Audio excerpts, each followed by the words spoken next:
Hey, buddy, it's your old pal Scott, and this is Let's Talk Tabletop, a topic that comes up fairly frequently, every couple months or couple years, is the topic of female Space Marines. Officially, right now, there are no female Space Marines in 40k, but there used to be. They actually had models for them.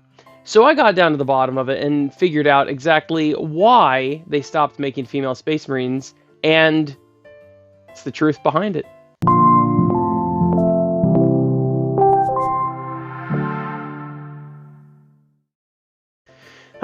Female Space Marines. It's the great white buffalo that everyone loves to argue about from time to time.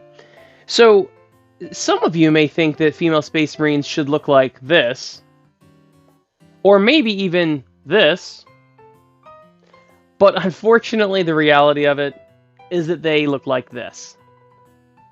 And this. Yeah, it's pretty bad.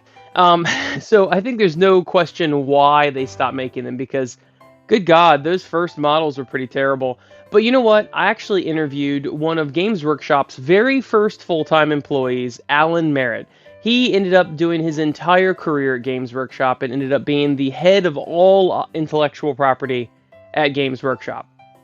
So I interviewed him and asked him, why are there no female Space Marines? Referring to the female Space Marines thing.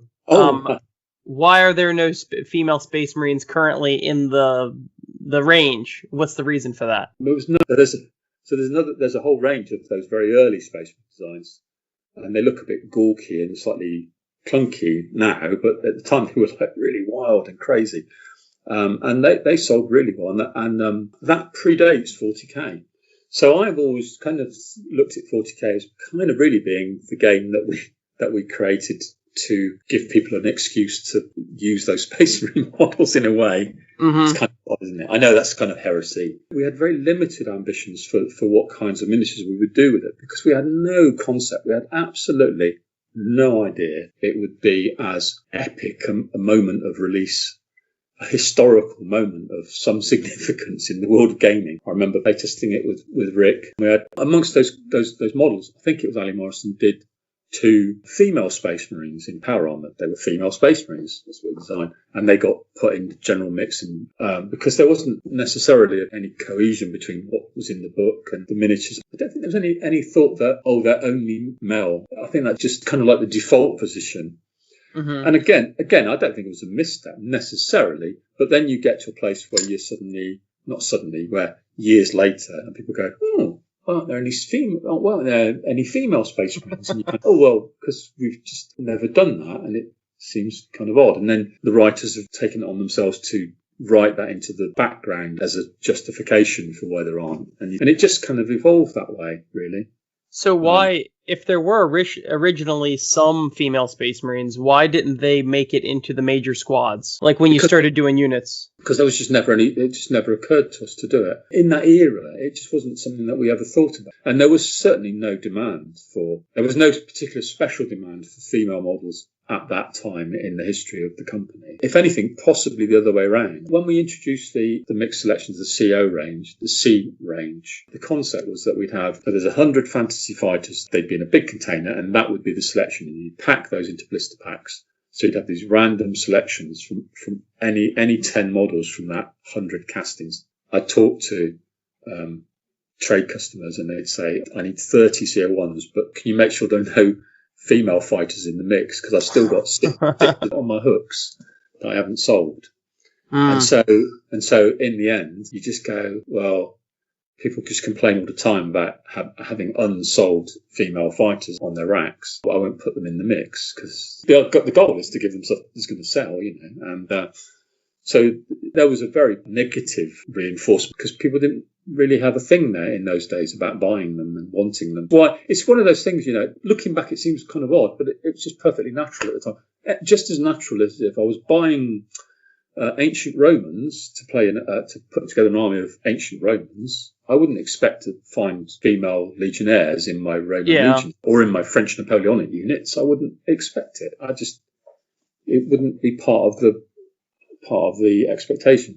And our cultures have changed over the last 30, 40 years in a way which is, of course, like all these things, unpredictable, unfathomable. That awareness of sort of modern kind of consciousness and awareness of issues like representation and gender, race, religion, Those are all relatively modern sensibilities that are, because looking back, it seems extraordinary. So how can you possibly, are you horrible old sexist man? And you go, well, it wasn't like that. It really wasn't like that. It wasn't a conversation in any form.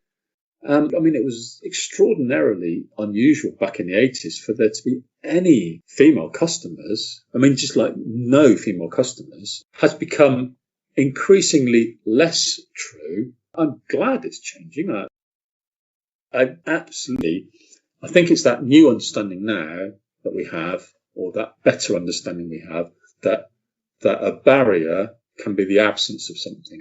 Once that penny drops, you kind of go, yeah, absolutely, that is. And we don't want it to be a barrier. We want anybody to come in. And it's an interesting thing about this issue is that it used to be, like I said, going back to the early years of Games Workshop, it did used to be that the mostly, almost exclusively young male audience just wasn't interested in female figures. And you kind of, I wonder why. Wonder why they weren't. And of course, because it's not them, is it? It's not them. They don't see themselves. And so you go, oh yeah. But I think the audience has become way more sophisticated these days and much broader. A much broader spread of people and of interests and of reasons for being involved in it. I really enjoyed them. And there you have it. They just didn't sell well. And if you've looked at those models, can you imagine why they didn't sell well? They were awful. Let's take another look at those. Oh my God. That's terrible. So, anyway, there you have it. Hopefully we will never ever see another debate on YouTube or otherwise saying that, oh, female Space Marines, there shouldn't be, blah, blah, blah, blah, blah. Personally, I never really cared either way. I know lore-wise, they've retconned it since then because the models didn't sell well. They've retconned it to be like, oh, because, the men are genetically engineered for it, whatever. But I know a lot of people will die on that hill, and for me, I've just never really cared. So if they did come out with female Space Marines, I'd be like, whatever. Although, to be honest with you, I kind of feel like Sisters of Battle is female Space Marines, but honestly, nothing's stopping you from throwing a female head on a Space Marine body. Who really cares? Some people might give you some eye rolling, other people won't, and ultimately it's your hobby. So if you want to kit bash it into women, I really don't think most people are going to care. So anyway, feel free to email me at letstalktabletopscott@gmail.com, and I would love to hear from you, as well as liking, sharing, subscribing, and commenting. Are you 100% opposed to female Space Marines? Would that be like the worst thing you've ever heard of? Or do you think that there should not be Space Marines that are female because the lore now supports no female Space Marines? Or are you 100% yes, we should have female Space Marines? If you've noticed in Age of Sigmar, they have been introducing more and more female Stormcast, to the point where now their new foot soldiers are like a third women. You can see from the boob armor and all that. So I think they're slowly integrating it. And either way, I'm like, whatever. I'm not a lore person, so I don't really care either way. Anyway, thank you so much for watching. I'll see you next week.